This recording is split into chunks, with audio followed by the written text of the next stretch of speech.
What's going on, y'all? My name's QueSt from Miami, Florida, and you're now in tune with HighNewHipHop.com. I was trying to get it.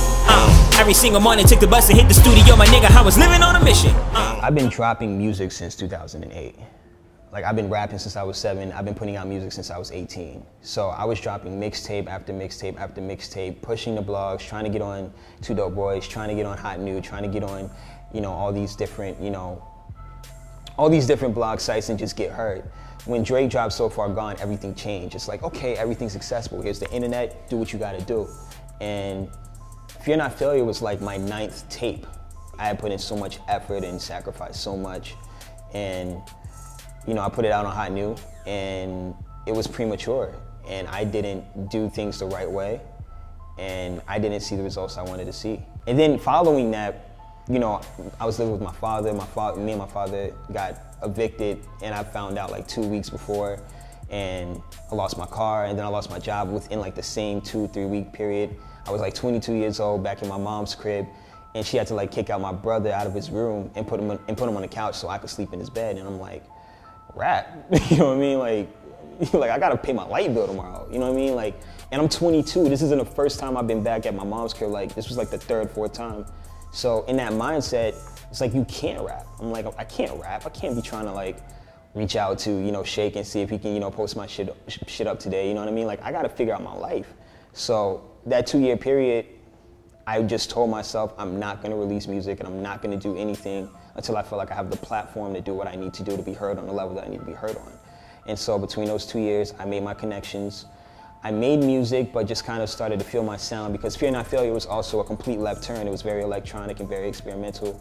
And I was going in a direction that I couldn't base my sound off of, which I'm grateful. I'm actually thinking back at it in retrospect, I'm grateful that that didn't pop, because I learned so much from it. And it's funny, I had a meeting in Atlantic in 2011, and I met Chris, who's the president and my manager right now at Visionary Music Group. And it was just really, really rough. It's really early on. And it was cool, we introduced ourselves and whatnot. And then my manager at the time actually knew him.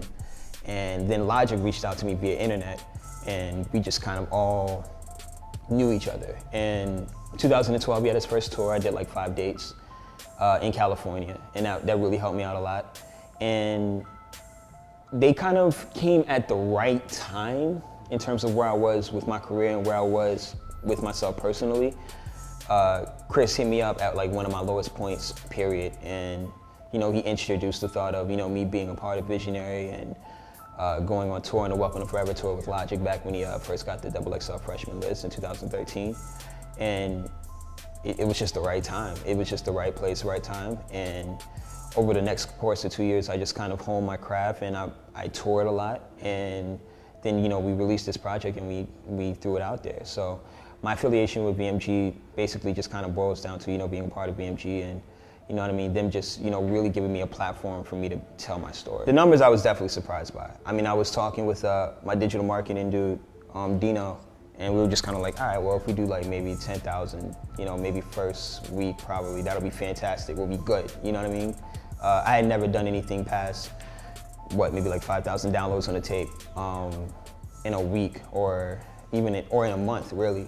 And we were staying up the night, and we were like, okay, this is doing really good. It's going where it's supposed to be going. And then a couple hours down the line, it's 7,000 downloads. Like, all right. And then a few more, hours down the line, it's at 15, and we're like, all right, maybe we're going somewhere. We went to sleep, woke up, 25,000 first day, and that was crazy. It was absolutely insane. And in that aspect, I definitely wasn't expecting that. And I also wasn't expecting the reaction, the comparisons, how much it's hit people and the people who have listened to it and what it's meant to them in their lives. I think that's what I wasn't expecting. And it reminds me of like when I was listening to Lupe.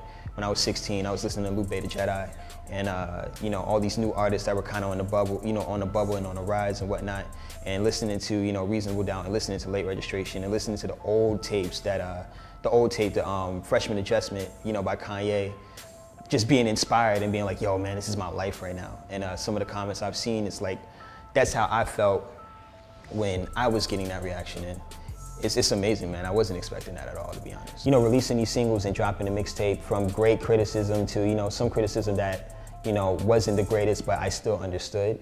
And I'm listening, I'm watching every single comment, every comment, period, and I take it in a stride and I learn because I want to get better. So just thank you, you know, because at the end of the day, you don't have to pay attention. Whether you like the music or you don't have to pay attention. You don't have to click on, you know, my link when a song comes up. So the fact that you actually do that, it means a lot to me. So thank you.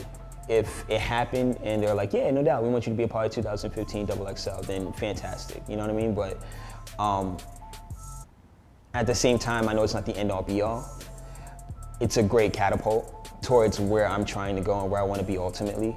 But if they don't feel that I'm qualified enough and they think I need to put in some more work, then that's completely understandable, you know? Music is subjective, their opinions are subjective, and regardless, you know, I'm just glad, I'm glad that I was able to get a post on a site. You know, I've been working at that for so long, so that alone to me is just like, not saying that I'm only satisfied with that, but I'm grateful for, you know, what they have done for me already. I definitely wouldn't say I'm a direct product of my environment, because all my influences musically came outside of Florida. Like I was listening to Nas, and I was listening to Jay, and I was listening to Lupe and all these different artists.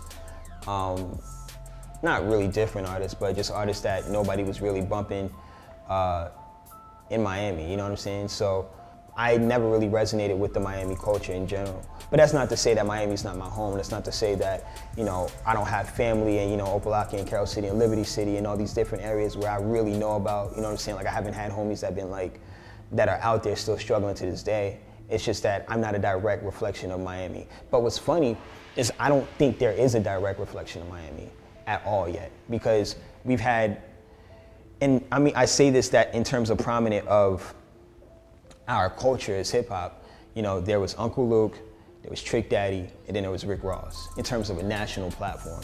You know, an artist, I think, what's his name? Billy Blue actually said it. No, not Billy Blue, Iceberg said it, where, you know, an artist comes out of Miami and pops every 10 years. You know what I mean?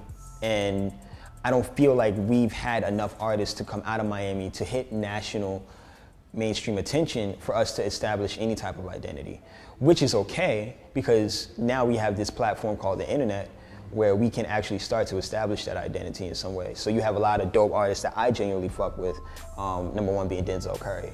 I love Denzel Curry's music, and I think he's the direct embodiment and product of my environment, Phil. My dude, Busy Crook, who's from Miami as well, really, really, really dope artist, has amazing, tremendous skill and mainstream appeal. You got the whole Raider Clan movement. You got Young Simi, who's really doing his thing, man. You got a bunch of artists that are starting to come out and really bubble. And it really just takes one. It just takes one for everybody to be like, I think me and Logic, we're homies, you know what I'm saying? Like, that's my dude, you know what I'm saying? Like, he has my support in anything that we do. But we're very much artists in the sense of being artists, where, you know, Logic is in the studio 24/7. I'm where I'm at 24/7, thinking about what I need to do. The same thing with, you know, the other label mate, John Bellion. Like, we're cool and we're great, but we're very much individual artists. So we stay where we are, and we keep what we need to keep happening and doing what we need to keep doing.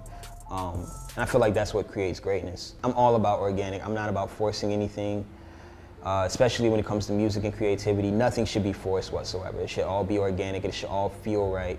That's what the best music comes out of. So, you know, even with this project, I didn't have him on the album, but it was so personal that it just didn't feel right to have him on the album. Not because he's not dope or anything, because he's an amazing artist. It's just that it was just my story, you know.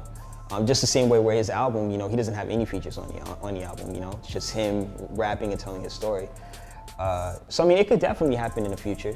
It's just a matter of everything being organic and it just being the right time and right place. I'm definitely not ready for a debut album. I mean, I know when I'm ready for a debut album. Like I said, man, like my mindset right now is I'm just very, very, very aware of where I'm at. I'm very aware of where the industry is at, and I'm really aware of where we can go and where I can go. And there's just really nothing that's gonna stop me from being there. How did you know about that? I just try to come prepared. I swear to God, my mom, that's my favorite dish that she makes. That's right. Do you remember like how the song went? We used to just say like fettuccine. That was a turn up track for the summer. Yeah. I love that song. If I hear it right now, I'm gonna start dancing. And you be in some hot nigga. Like I talk to Shay, see when I shot. Met a girl out of France, then we ran out the door. I told her we gon' do what you never, ever